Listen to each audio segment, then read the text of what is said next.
Dubrovnik is one of the most popular and most beautiful cities in Croatia. The city is also known as the Pearl of the Adriatic, and the complete old center of Dubrovnik is one of the World Heritage list of Unesco. Because the center is so compact, you can easily see the highlights in one day. I'll take you through another day trip, but I will also take you through 7 sites or activities you can do when you are near Dubrovnik. So don't forget to like and subscribe. Walking along the old city walls. If there is one thing you should definitely do in Dubrovnik is to climb to the old city walls. For me, this was highlight of the visit to Dubrovnik. The total route over the walls is about 2 kilometers long. I recommend visiting the walls as early in the day as possible, preferably as soon as they open. We ourselves were there at 8 a.m., so it wasn't so crowded and hot yet. The sunrise also caused a beautiful glow to fall over the red roofs. Tickets can be purchased on site at the Ploče gate, which also serves as the entrance. Opening hours vary by season. Walk through the old town of Dubrovnik. Dubrovnik's old town is very compact, so you can easily see highlights in the morning. Be sure to stroll down the beautiful main street, Stradun, and admire the Francian monastery and the Onforios fountain. Don't skip the atmospheric old harbor either. You can walk all the way along the quay until you turn the corner and emerge onto a kind of a pier. I recommend you especially take in main side streets and wander through the maze of alleys. Literally every alley in the old center is incredibly atmospheric, and especially in the streets that are a bit further away from the main street, you will find a lot of hidden gems. Tour of the old center. Want to make sure you see all highlights of the old center? Then book a tour to the old town led by a local guide. Visit Fort Laverenas. Just outside the old town of Dubrovnik lies the historic Fort Laverenas. What many people don't know is that your ticket to the city walls also gives you free entry to this fortress. The imposing Fort Laverenas is also known as the Gibraltar of Dubrovnik, due to its location on a high rock. In the past, the fort played an important role in protecting the city from invaders. Lunch. After you walk through Dubrovnik and a visit to Fort Laverenas, it's time for a nice lunch. Despite being quite compact, the center of Dubrovnik is bursting with nice eateries. Visit the relaxing Lokrum Island. Lokrum is a beautiful green island in the Adriatic, near the coast of Dubrovnik. The island is also a protected nature reserve. Peacocks, turtles, and rabbits, among others, roam freely here. On the island is a beautiful botanical garden full of subtropical plants. You will also find an old monastery where an exhibition about Game of Thrones is held, including the original Iron Throne. From the fortress, you also have a great view of Dubrovnik. Zipline over Dubrovnik. Fancy some adrenaline? Then discover Dubrovnik's Zipline, where you can zipline over the Adriatic Sea. At 900 meters long, this zipline is the longest seaside zipline in Croatia. Your adventure begins with a climb through an oak forest to the starting point of this section, some 175 meters above sea level. You then fly in a sort of a reclining Superman position over the water, with amazing views of the coast. The zipline can go up 100 kilometers per hour. Extra tip: plan your day in Dubrovnik on the right day. The main reason for the huge crowds in Dubrovnik are the large cruise ships that dock in the city's ports. Fortunately, you can very well avoid the crowds by planning your visit on the right days. Croatia Traveler has published a handy cruise schedule where you can see per day which cruise ship dock, how many people they have on board, and at what time they arrive and depart again. Extra tips for around Dubrovnik. Are you spending a few days near Dubrovnik? Then I have listed a few more great sites for you. Island Cortula. Cortula is best known as the birthplace of Marco Polo, the famous world traveler. The island is located off the coast between Dubrovnik and Split. This beautiful old town of Cortula is not to be missed.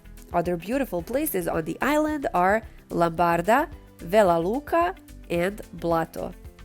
You can reach Cortula in 2 ways. By ferry, ferries between Dubrovnik and Cortula operate from May to October. Travel time is 1 hour and 50 minutes and one-way ticket costs 120 kuna or 16 euros. By bus, there are 2 buses that take you from Dubrovnik to Cortula. The travel time is 3 hours and 15 minutes. The bus goes from Dubrovnik to Orebić, the port closest to the island, where you then take a ferry to the island. The ferry ride takes 15 minutes and the ticket costs about 100 kuna, 14 euros. This includes the ferry ticket. Ston. Ston is a small town on the Pelješac Peninsula near Dubrovnik. Ston has played an important role in the history of the region, as it was the main port of the Republic of Ragusa. Today, the city is better known for its ancient salt fields and impressive city walls, 5.5 kilometers long. The production of oysters is also a major attraction. You can reach Ston by bus and by a car. By bus. There are several bus companies offering routes from Dubrovnik to Ston. The ride takes about an hour, depending on traffic.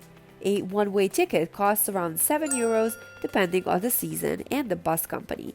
You also can use the provincial bus, which is about 8 euros. By car. The distance between the 2 places is 60 kilometers and, depending on the traffic, it takes 50 minutes to an hour. It costs around 8 euros to 10 euros to drive there. If you don't travel with your car, you can also rent one. Cavtat. Cavtat is located just 15 kilometers south of Dubrovnik, in the Konavle region. It is an ideal destination if you want to get away from the hustle and bustle of Dubrovnik. Crystal clear sea, wide promenade with palm trees, old alleys and traditional houses. You can reach Cavtat in several ways. By bus. This is the best and cheapest option. A one-way ticket costs around 25 kuna or 3 euros. By boat. Boat sails regularly on the Dubrovnik-Cavtat route. Ticket sellers are easy to find at the boarding points and travel time is 40 minutes. By car. This is the fastest option. You can reach Cavtat in just 10 minutes. Those who don't have their own car can of course rent one. Budva, Montenegro. Budva is one of the most famous places in Montenegro. Budva is often compared to Ibiza, and this beautiful resort is 93 kilometers from Dubrovnik. The old center of Budva is a big attraction, mainly because of its beautiful location on a peninsula. The islands of Sveti Nikola and Sveti Stefan are also well worth a visit. Kotor, Montenegro. Kotor is a coastal town in Montenegro that served as an important port during the Venetian period. Today, Kotor is a popular tourist destination. With its beautiful historic center, this famous place is on the UNESCO World Heritage List. Island of Mljet. Mljet is the most forested island along the Adriatic coast. Its beautiful nature, crystal clear sea, and rich cultural heritage truly makes Mljet a paradise on earth. In National Park Mljet, you will even find 2 lakes, the Great Lake and the Small Lake, with an island on top. You can reach Mljet in 2 ways. By catamaran. Mljet has a high-speed catamaran connection, the Nona Ana, with the port of Dubrovnik. This route is available all year round. The catamaran stops in Sobra and Polače, and once a day also in Sipanska Luka. Elephanti Islands. The Elephanti archipelago consists of several islands northwest of Dubrovnik. In high season, the islands attract many tourists because of their beautiful beaches, relaxed atmosphere, and unspoiled nature. The Elephanti Islands can be reached by ferry. By ferry, the ferry sails several times a day from Dubrovnik to the following islands: Lopud Sipan and Kolacep, except on Saturdays and Sundays. It is difficult to visit all 3 islands in one day because of the ferry schedule, so be sure to plan your day well in advance. Croatia is a beautiful country with fantastic cities. Definitely a country for your bucket list, if you ask me. I hope you enjoyed this video again. Don't forget to subscribe to our channel so you can see more videos about travel and city trips.